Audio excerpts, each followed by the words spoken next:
Imaginez une exposition sur la musique électronique, c'est une sorte de défi. Après-guerre, elle a été le premier art à embrasser les technologies numériques.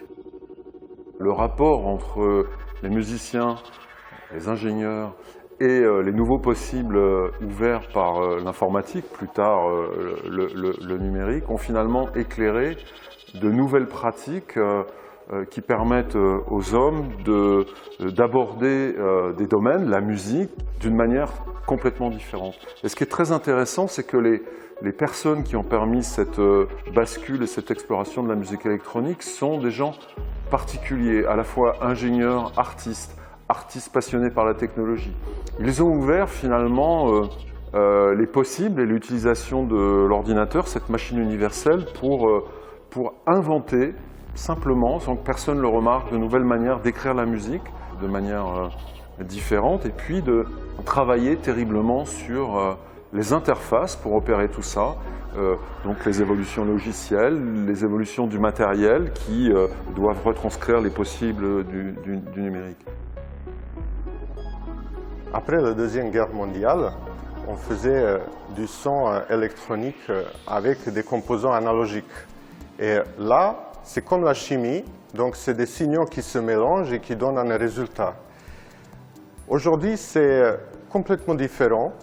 On fait toujours le traitement de signal, mais on le fait avec des outils numériques. Dans la plupart des cas, il s'agit des logiciels qui font le traitement de signal. Ce qui a radicalement changé, c'est que le numérique, c'est plus comme une mécanique par rapport à la période précédente qui comme une chimie.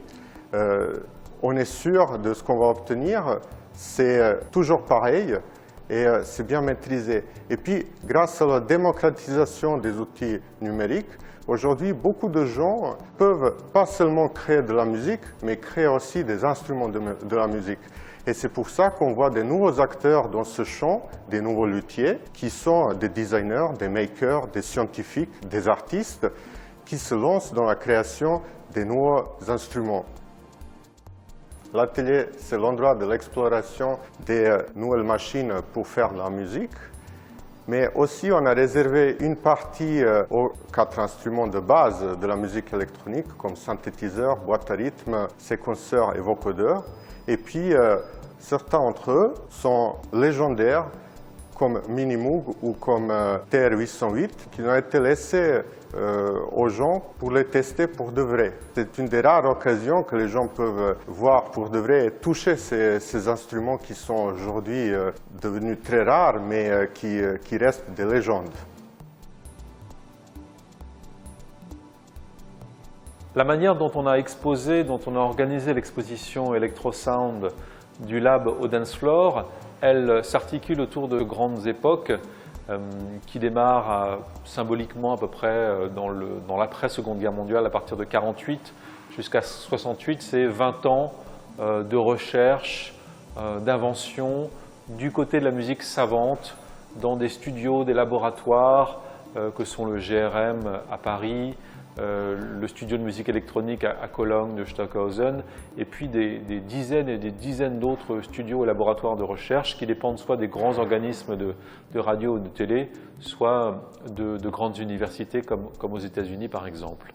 Et puis la dernière période correspondrait aux 10 dernières années que l'on a vécues entre, on va dire, 2007 et 2016, au cours de laquelle la musique électronique dansante devient une musique mainstream et populaire. Et d'un autre côté, ces années 2007-2017, on va dire, sont les années d'une massification, d'une simplification, d'une démocratisation des outils, des logiciels et des applications.